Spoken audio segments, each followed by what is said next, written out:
King of the Jews. You know, during the ancient Israelite Jewish time, when they nail somebody to the cross, that plaque that is right on top of them records the sin and the crime that they died for.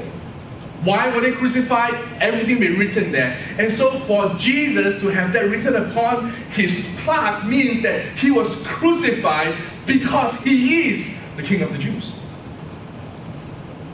And yet they mocked him, not knowing that they were prophesying, speaking the truth, not understanding. And some people come to Christians, they come to believers of God, they come to Jesus followers, and they say, you guys are so stupid. Why would you follow this guy? He's dead. He may not even be real.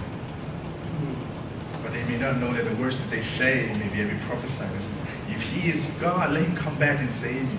Not knowing that one day our Lord will come back for us. So you could be one of the soldiers. I hope you're not.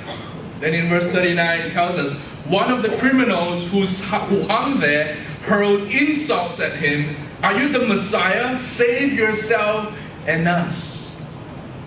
Again and again, insults was hurled upon Jesus as he was meeting his death. That one of the criminals, he's no better than him. He was crucified beside him. That even the criminal was scoffing him. So you're the Messiah, are you? Prove it by saving yourself and us too, while you're at it. That again and again in the mind of the people who do not believe in Jesus says the way to prove yourself is to watch out for your own benefit and save yourself. That was to them the test. If he can save himself, he will be God. He will be Messiah. Again and again it says, well, if you're the Messiah, save yourself. Save yourself. Save yourself. But Jesus understood that the test for the Messiah is not to save himself. The test for the true Son of God is not to watch out for himself. It's not to be selfish. It's not to just plan his life so that he benefits from it. He realized that the test of the Messiah, of the true Son of God is this, that he said in his word. Jesus said, Father, forgive them, for they know not what they are doing. Father, forgive them, for they know not what they're doing. How could Jesus ask the Father to forgive them? Because Jesus' role as the Messiah is not to save himself. Jesus' role as the Messiah is to save them. And how does he save them? By offering himself as the sacrifice. So if he had saved himself, it would be contrary to his duties as the Messiah, contrary to what he was there to do. If he had saved himself, which he can do, every single human being will have to die. Thank God Jesus didn't save himself.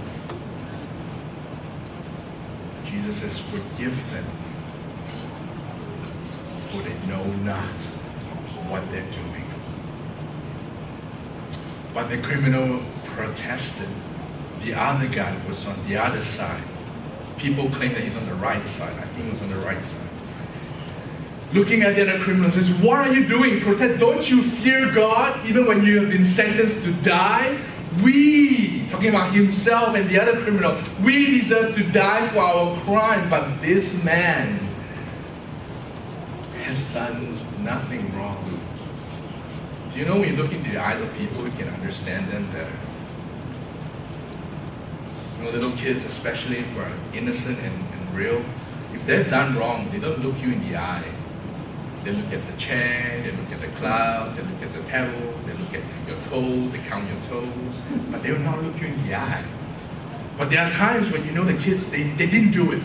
And you're accusing them of something they didn't do. They will look you in the eye and say, I didn't do it. Because they know they're right. I bet that was the eyes of Jesus.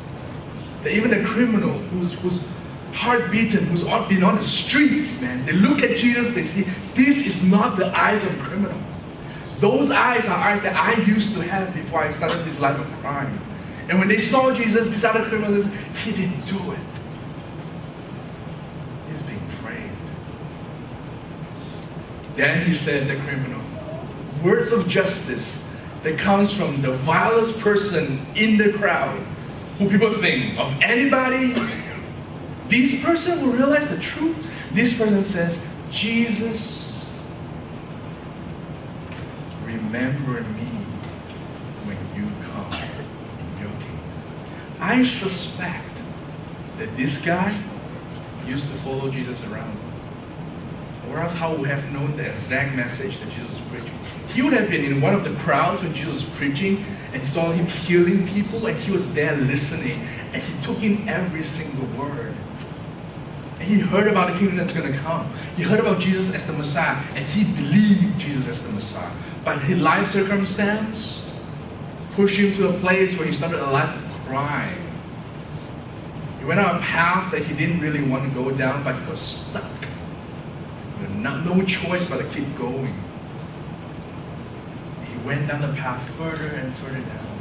But when he knows he's going to meet his end, he was on the cross, he was going to die, and lo and behold, beside him was the Messiah who said, destroy this body in 3 days.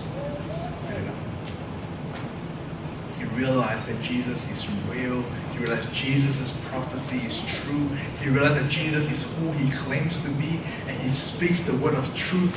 The only person to truly realize who Jesus is that he is the Messiah. And he said, Jesus, remember me when you come in your kingdom. And as the Messiah was saying, Jesus replied, I assure you today, you will be with me in paradise.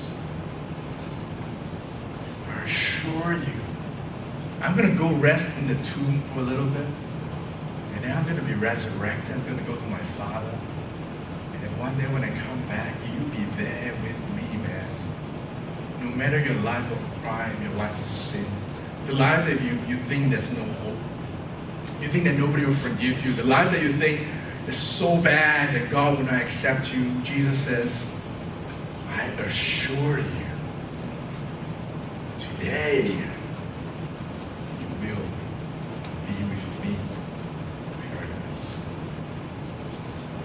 Here in Gloria Gaither, they are very famous Southern gospel writers, and one of the songs that they wrote was my favorite. It's called Because He Lives. And I was looking at why did they write that song. That song is so powerful that so many people sing it. I sing it all the time, and it's something that lots of my friends who are Christians, even non-Christians, have heard of it. I was like, why did they write this song? And I was looking into it, and I realized that it was written in the 1960s. And he was suffering from some really hard to pronounce disease called mononucleosis. And then there was a time where the 60s movement was going, people were all stuck in drugs and drug abuse, the racial tension, the blacks and the whites, and then the Gloria, the wife, was pregnant with a new son. And as they were looking into the future, they're like, man, I'm like, why would we want to bring out a child in a world like that? Why would we want to put our child into a world that's suffering from all this rubbish, this war, this unrest, this drugs, this violence, this racial tension? Why would I bring my child in there and build himself